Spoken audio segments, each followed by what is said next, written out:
Communicating with the LS Electric L7C Servo via Modbus RTU is easy because the protocol is fixed at 8 bits, no parity, and 1 stop bit.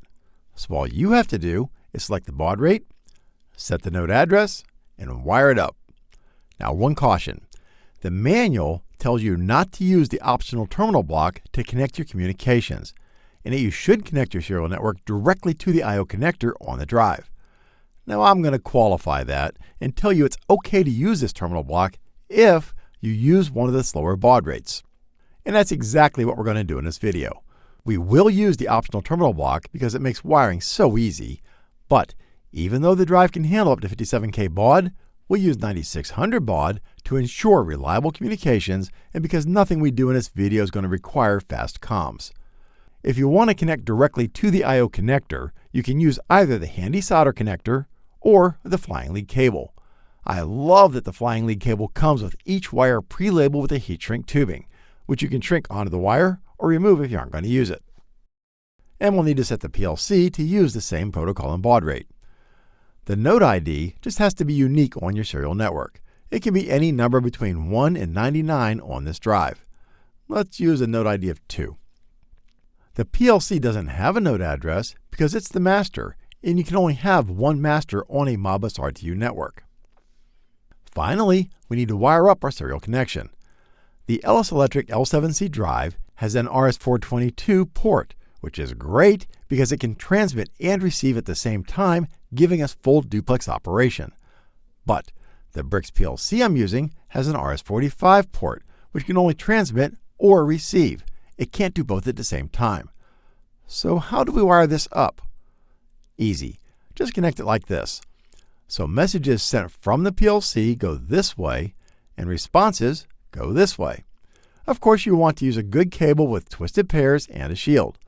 The terminal block cable is shielded, but there's no shield connection on a terminal block. So make sure you connect the cable shield to the PLC's chassis ground. Don't force the connection here. That'll create a path for current to flow, which can actually create electrical interference inside the cable.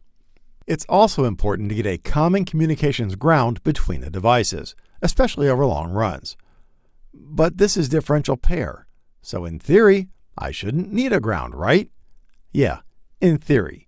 But in the real world, where you could have one system operating relative to one ground potential and another system, possibly in another building, operating relative to a different ground potential, while the differential voltages are the same, the absolute incoming voltages appear way above what the electronics can handle, so they burn up. Attaching a common ground strap between the systems ensures they're both operating relative to the same ground and you don't burn up your electronics. Adding a common communications ground is a really good design practice and inexpensive insurance. I'm using this cable from Automation Direct, which has a single twisted pair, plus a ground, plus a shield. Exactly what we want.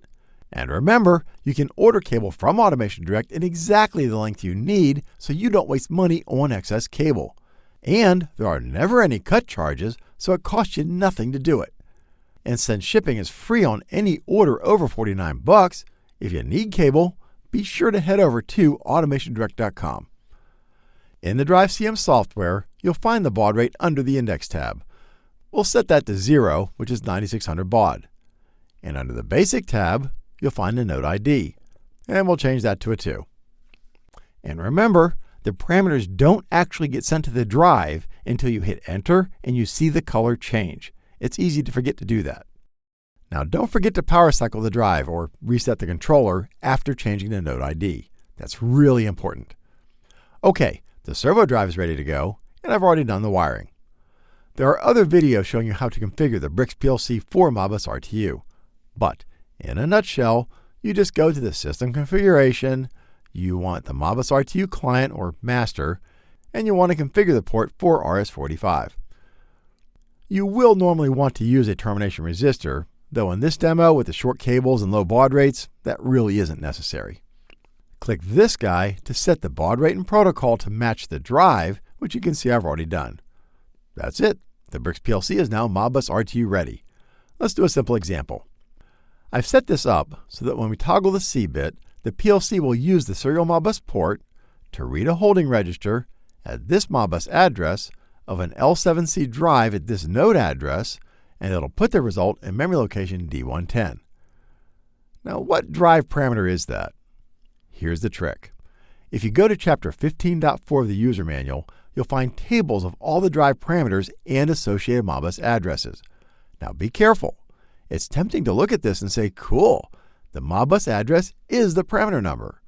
Well, that's only true for the first few entries of each table. If you scroll the table down, you'll see they diverge. Why? Well, because some parameters use more than one 16-bit address.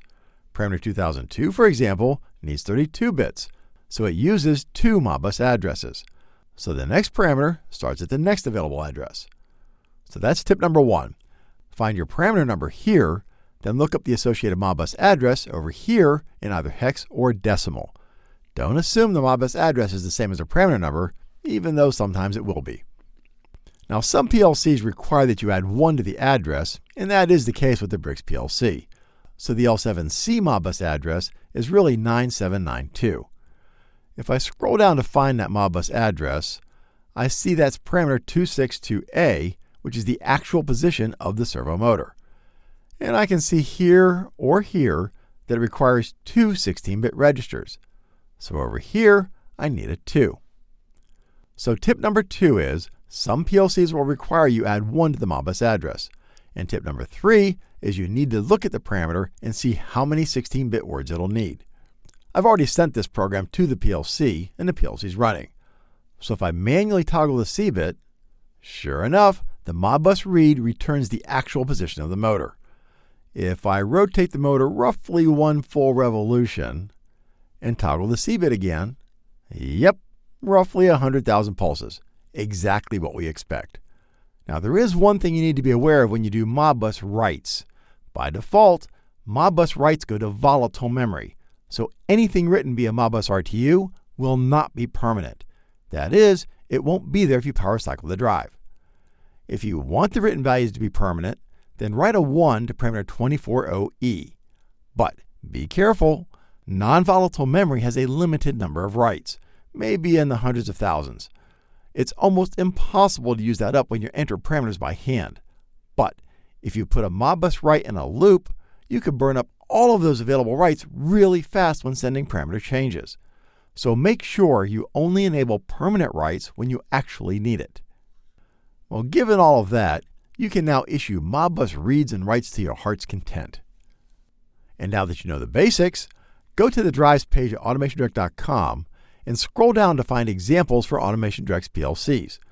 They show you how to do all of the different kinds of Modbus commands and even show you how to set up a simple polling loop. Meanwhile, click here to learn more about the LS Electric Servo Systems. Click here to learn about AutomationDirect's free award-winning support options, and click here to subscribe to this YouTube channel and click that little bell icon so you'll be notified when we publish new videos like this one.